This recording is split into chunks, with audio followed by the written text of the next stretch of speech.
Hello tout le monde, j'espère que vous allez bien. Aujourd'hui on se retrouve pour une nouvelle vidéo make-up. La semaine passée je vous ai demandé de choisir mon make-up sur Insta. Si vous ne me suivez toujours pas, n'hésitez pas à aller me suivre aussi là-dessus. Et aujourd'hui c'est ce qu'on va faire. Vous avez choisi mon make-up, c'est parti. On va commencer directement avec les yeux parce que j'ai pas envie d'avoir de chute. Il y en a qui préfèrent faire son teint avant les yeux. Moi je préfère faire l'inverse. Chacun fait ce qu'il veut. J'ai déjà fait mes sourcils et appliqué ma base à paupières. J'ai utilisé celle de chez Anastasia, la Eye Primer. Franchement je la préfère à la P. Louise. La P. Louise c'est une catastrophe sur moi et celle-là elle est quand même un peu mieux pour les peaux grasses. Et on va regarder ensemble ce que vous avez choisi pour la palette. Je vous avais proposé la Nubian de Juvia's Place, une trop belle palette, franchement je l'adore. Et la Subculture de chez Anastasia. Alors celle-là je l'ai testée je crois 2-3 fois maximum depuis que je l'ai, et je pense qu'elle est sortie il y a super longtemps de ça, hein. On parle de ça il y a longtemps. Et du coup vous avez été 56% à choisir la Subculture. Je suis trop contente parce que je vais enfin la réessayer avec d'autres techniques que j'ai appris, etc. Donc ça va être trop bien. Donc on va commencer par ça tout de suite. On va commencer par prendre la teinte Untamed qui est juste ici. C'est un vert hyper joli et c'est une des raisons pour laquelle j'ai acheté cette palette là. C'est que les couleurs sont juste magnifiques, mais vraiment trop belle. Mais je me souviens que j'avais hyper compliqué à la travailler. Elle est extrêmement poudreuse. Et alors en fait je viens l'appliquer dans le coin externe et je vais aussi l'appliquer dans le coin interne. Je vais faire une forme différente de ce que je fais d'habitude. La couleur est super belle. Donc d'abord je tapote pour vraiment bien mettre tout le pigment en place. Et ensuite après je vais venir estomper. Hop, je viens aussi dans mon creux. Je le monte pas trop fort parce que je vais mettre une autre teinte après. Et encore une fois là je viens seulement tapoter, hein, donc pas faire des va-et-vient, juste pour poser le pigment et avoir vraiment l'intensité maximum. J'ai pas peur d'aller jusqu'au coin interne. De toute façon je vais mettre la couleur là aussi. En fait je vais faire un Halo Eyes, super beau, j'aime beaucoup aussi faire ça. Vous voyez, ça doit donner ce genre de choses. C'est très laid comme ça, on dirait que je me suis pris un point dans la gueule. Pas du tout, je vous rassure. Vous voyez, ça doit faire une forme comme ça. Vous devez avoir un espace au niveau du milieu et puis après faire tout le tour. Quand je suis là, je garde le même pinceau, je ne rajoute rien et en fait je viens un tout petit peu estomper les bords, mais vraiment délicatement, donc on n'y va pas comme une arrachée, juste pour éviter que ça fasse une ligne, une trace. Et on estompe délicatement. Quand je l'avais utilisé ça me faisait des taches de dingue et pourtant j'avais déjà utilisé cette couleur là, mais là ça ne fait rien du tout. Vous voyez en fait quand j'estompe je remonte un tout petit peu en fait, mais vraiment délicatement. C'est vraiment pour créer un fard de transition limite. Et je vais en rajouter un autre pour estomper, mais comme ça au moins cette teinte est vraiment bien estompée et elle ne fera pas de barre. Une fois qu'on en est là, je viens prendre la teinte New Wave qui est juste ici. C'est vraiment un orange, mais je ne sais pas comment expliquer, mais trop beau. Orange, brun, jaune, trop beau. On vient prendre un pinceau un peu plus fluffy et on vient délicatement estomper la partie au-dessus, mais vraiment délicatement. On vient poser la matière et on estompe en faisant des mouvements circulaires et tout doux. Pas comme une acharnée, encore une fois. C'est vraiment la clé du make-up, c'est pas faire comme une bourrine son make-up, non, c'est vraiment de faire étape par étape et en étant très délicate. Ce que j'aime bien avec cette couleur là, c'est que ça va apporter un peu plus de chaleur au make-up parce que c'est des tons très froids. J'utilise jamais ce genre de ton pour mes make-up et là c'est vraiment très froid, donc du coup on va apporter un petit coup de chaleur et je viens vraiment estomper tous les bords de mon make-up. Je vais venir intensifier tout ça et je viens prendre la teinte Raw qui est juste ici. C'est vraiment un aubergine, trop beau, hyper pigmenté. Est-ce que je vois? Trop beau. Et en fait je viens l'appliquer en coin externe et je vais aussi l'appliquer en coin interne, mais juste un tout petit peu plus précis que la première couleur qu'on a appliquée. Vraiment pour intensifier le maquillage et elle est hyper pigmentée, mon dieu. Faut vraiment en prendre un tout petit peu parce que c'est super pigmenté et ça peut créer vite des taches. Donc si vous avez peur d'utiliser des couleurs foncées, vraiment faites étape par étape, sinon vous allez galérer. Vous voyez, ça vient venir tout intensifier, mais vraiment c'est hyper foncé. Ça va être trop beau, je le sens. Je vais reprendre le premier pinceau avec la première couleur sans en rajouter et je viens estomper les bords. Donc pas dans le jaune mais dans la première couleur, pas qu'il y ait encore une fois de démarcation, c'est hyper important. Là les gars, je sors vraiment de ma zone de confort parce que je ne fais jamais de ce genre de teinte, ni ce genre d'intensité, ni aussi foncé. Mais ça va être super beau parce qu'on va mettre la teinte au milieu, vous n'êtes pas prêts. Avec ma base de chez Anastasia, je vais redéfinir un tout petit peu le milieu. Comme ça va être plus propre et le pigment va bien pouvoir s'accrocher. Donc tout simplement, je reprends ma base et hop, au milieu, je redessine un petit pont, vous l'appelez comme vous voulez.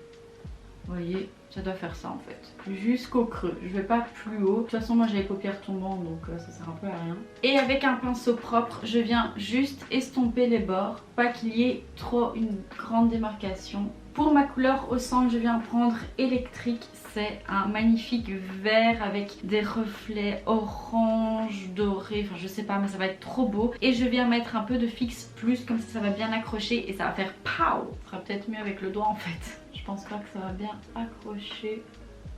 Oh c'est trop beau. Oh, la couleur est dingue. Comme vous le voyez, vous mettez à l'endroit où vous avez cleané votre paupière au milieu. Vous pouvez un tout petit peu dépasser pour faire la transition, pas de souci, mais vraiment rester sur cette zone. J'espère que vous allez vraiment bien voir les couleurs, mais c'est super beau. Du coup, je reprends mon premier pinceau qui avait la première couleur sans rien rajouter.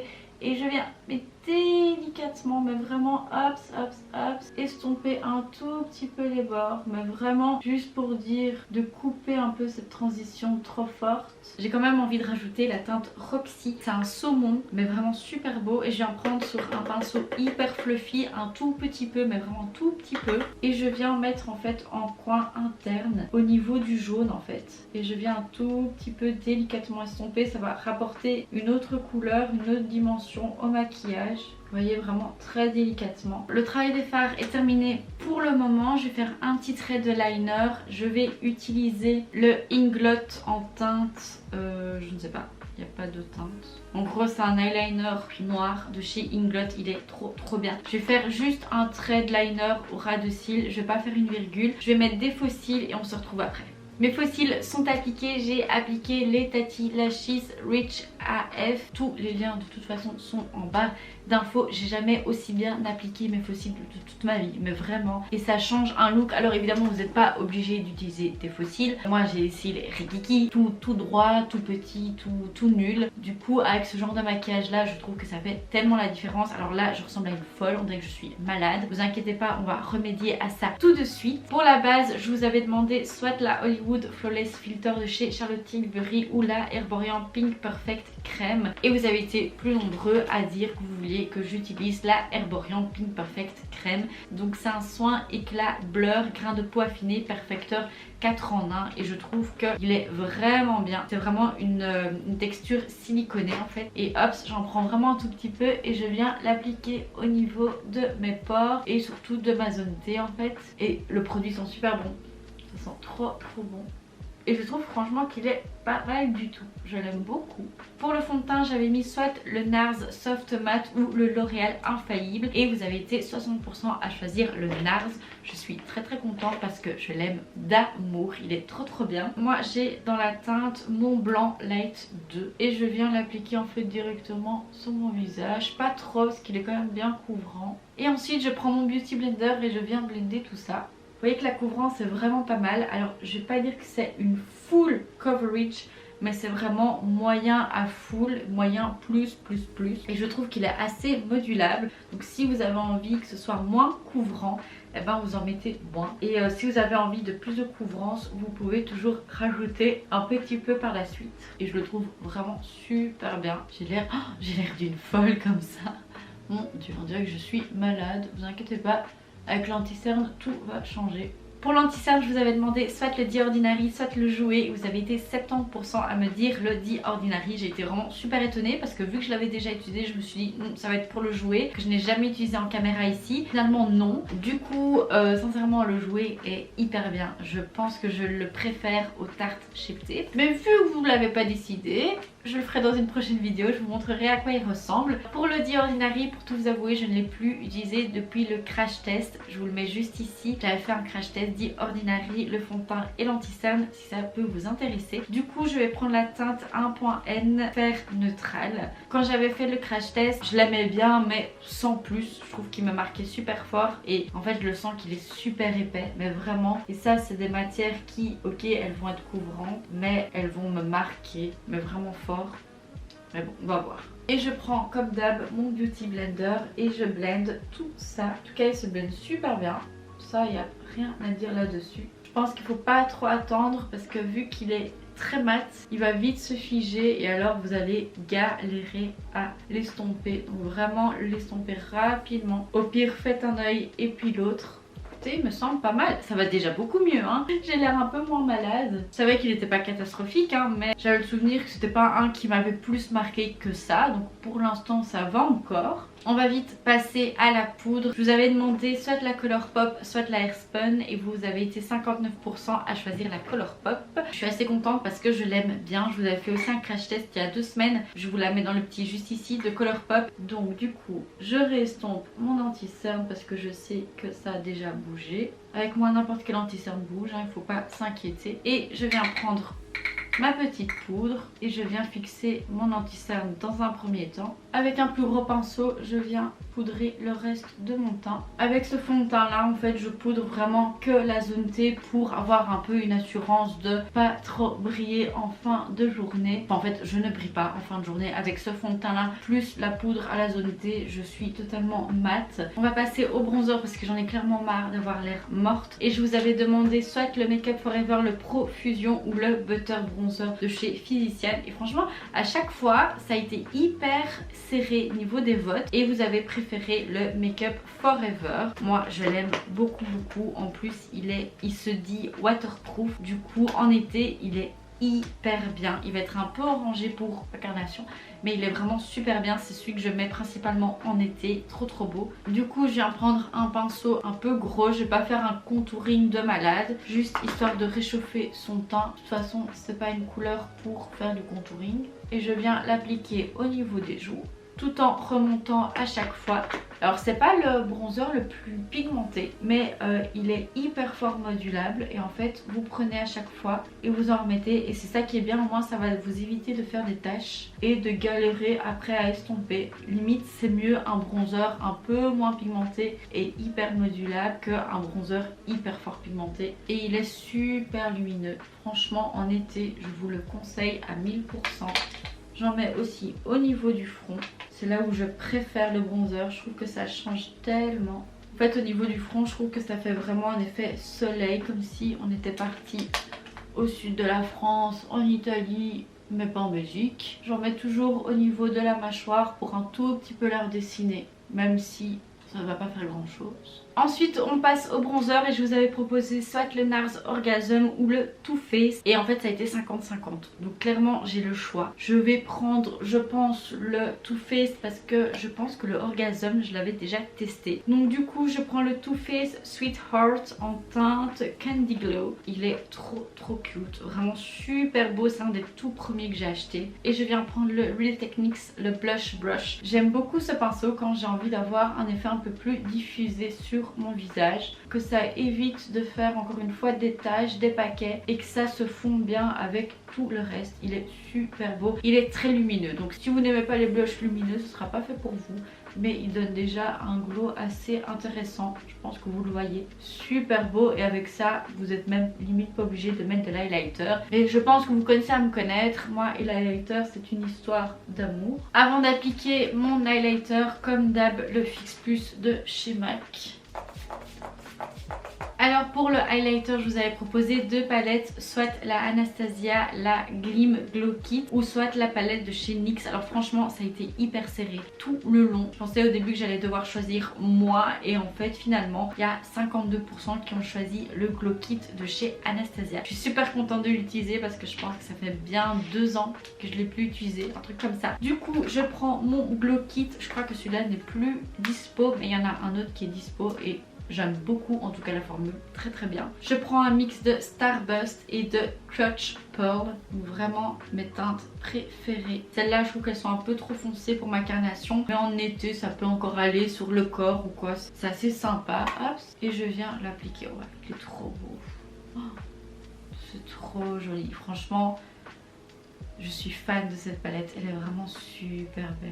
Je viens en appliquer aux endroits de d'habitude. Un tout petit peu sur le front vu que c'est un fond de teint assez mat. Tout petit peu au bout du nez et sur la longueur. Et à l'arc de Cupidon. J'avais oublié que je voulais mettre tant. En fait, ce que j'aime bien avec cet highlighter là, c'est que ça donne un effet mouillé et pas un effet paillette. On va terminer avec les yeux et je vais mettre un crayon pour les yeux de chez Martine, le brun comme d'hab.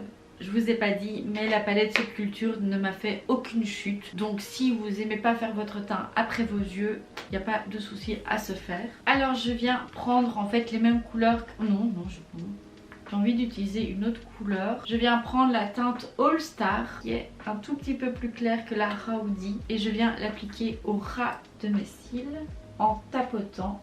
Elle est super pigmentée et il faut savoir qu'au ras de cils, je n'ai pas mis de base. Et ça accroche super bien. Je viens prendre un pinceau sans matière et je viens estomper les bords en dessous pour vraiment avoir un effet fumé.